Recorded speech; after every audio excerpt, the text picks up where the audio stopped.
indios, los aymaras, los quechuas, los guaraníes, hacían ejercicio político en sus espacios locales, lo hacían, lo hacemos hasta ahora, ¿verdad? Pero en términos oficiales, en términos de Estado, en términos de ceremonias, en términos de institucionalidad republicana y colonial, estos espacios no cabían estos tipos de rostros, lenguajes, cosmovisiones, imágenes y formas de decir y nombrar las cosas del mundo. En ese sentido, la jerarquización, la clasificación, la racialización produjeron un orden social de inferiorización de lo que es el indio, el indígena, el negro y la mujer. Y la inferiorización es una categoría básicamente clasificatoria en función de la idea de la raza, porque hay la idea de superior-inferior. ¿Quiénes eran los superiores? Los que hablaban castellano, los que tenían piel más o menos más clara. ¿Y quiénes eran lo inferior? Los morenos, los negros, las mujeres, los que estaban clasificados en la categoría de lo inferior. Y esta clasificación jerárquica de la condición racial en la sociedad colonial, por lo que no está hablando de la inferiorización. Y la categoría de inferiorización es una categoría muy, muy fuerte, porque implica básicamente, ¿no es cierto?, el rebajamiento de la condición humana, de la condición intelectual, de la condición de capacidad de uso lingüístico o capacidad de conocimiento de la realidad de unos que eran clasificados como indios o como negros, como mujeres, frente a otros que tenían cualidades aparentemente, digamos, reconocidas de otra condición, los españoles o los criollos, ¿no? Y en la República eso se continúa hasta hace poco tiempo, ¿no?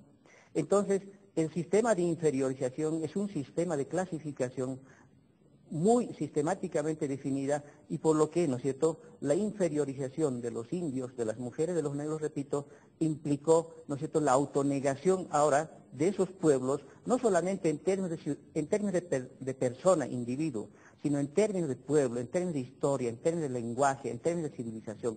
Es decir, es el opacamiento, la invisibilización, o si quieren, digamos, el encubrimiento, como Enrique Dussel habla en uno de sus libros, de los otros. ¿Y quiénes son esos otros? Los que fueron racializados en la categoría de lo inferior. Esos otros, por lo tanto, ¿no es cierto?, en la categoría de lo inferior, no tenían en ese sentido derechos políticos, derechos económicos, derechos culturales. La inferiorización además implica algo que es fundamental, el anulamiento de un sentido de autoestima interior de cada sujeto, de cada persona, en cualquier parte del mundo la tiene. Este anulamiento de un nosotros, de un yo, de una potencialidad histórica, de capacidad de nombrarse y nombrar la historia, es el anulamiento de esa potencialidad de cualquier sujeto humano, que es lo que en el fondo produce la colonialidad y el sistema colonial y el Estado colonial, ¿verdad? Entonces, este es un fenómeno sociológico, es un fenómeno histórico, es un fenómeno económico que va creando esa condición. Y a la vez, a esa categoría de inferiorización vino, por supuesto, es una categoría emparentada con la idea de la minoría de edad. Uno puede haber tenido 80 años, pero la idea es que uno que tenga apenas 30 años te pueda llamar hijo o hija, ¿no? Y esa idea de que biológicamente eres de 80 años y alguien que es de 30 años que te llame hijo o hija, es una categoría sin duda de inferiorización, pero también de menorización, de minoría de edad, ¿no? Entonces, eso se puede observar incluso en nuestros días. Eso es muy notorio en espacios privados de la dominación, como puede ser, no sé, lo que se llaman los servicios domésticos o en servicios de empresas privadas, en la que siempre hay una categoría de, ¿no? Sí, José, puede uno llamarle, pero, o Pablo, ¿no? Pablito, Marito, o sea, esta categoría de lingüísticamente de menorización que no es intencional, no es una mala intención, sino es una cosa incorporada en el tiempo del lenguaje, de nombrar las cosas, es el proceso de menorización o de convertir una persona mayor a menor de edad, hijito, hijita, ¿no? y es una categoría profundamente colonial que funciona en nuestra cotidianidad social, repito, incluso en los espacios públicos, en los espacios privados de la dominación, como pueden ser las empleadas domésticas, que es básicamente en el lugar más, de repente, donde lo colonial funciona en el espacio, repito, privado de la dominación. Por lo que, ¿no es cierto?, esto construyó, por tanto, fronteras internas entre los propios pueblos indígenas o indios, entre los propios aymaras o quechuas, y a la vez unas fronteras y estancos con relación al Estado y al sistema de la modernidad o los sistemas de conocimiento que se producen en otras partes. Esta es otra característica fundamental para pensarse, por lo tanto, ¿no es cierto?, los estancos construidas a partir de este sistema de clasificación entre los propios indígenas, por lo que entonces no había la posibilidad de articulación interna entre los propios indígenas, ¿no ve? Y lo que provocó, lo que llamaríamos hoy día es la división entre pueblos, entre ayllus, entre marcas, entre sindicatos, y esas peleas internas que produce, ¿no es cierto?, división, por lo que hace un gran favor al sistema dominante colonial o republicano.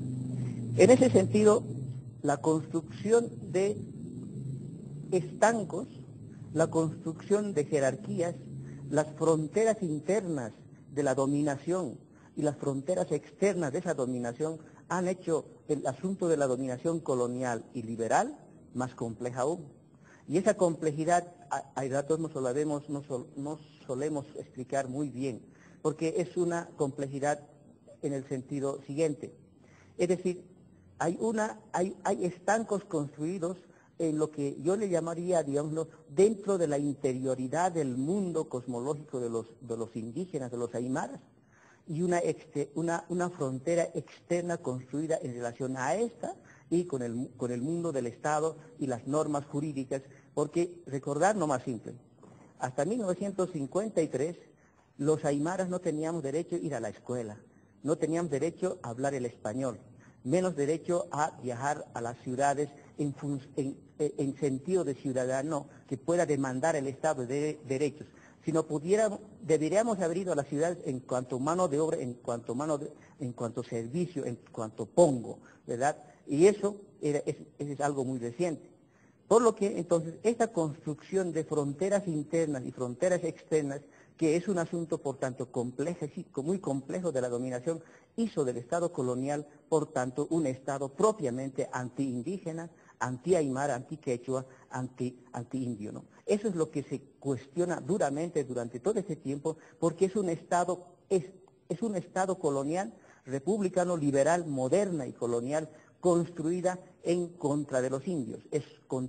Digamos, algún autor le llamaría intramuros, ¿no? Es una construcción construida contra los indios, porque ese espacio es algo no posible de acceder a la gran mayoría nacional de los indígenas, de los campesinos, ¿no es cierto?, sino ese Estado es una especie de selección de los grupos minoritarios que hablan a nombre de la sociedad y de los propios indígenas, ¿verdad? Entonces, en ese sentido, hay una gran construcción de fronteras internas y fronteras externas para que el indio pueda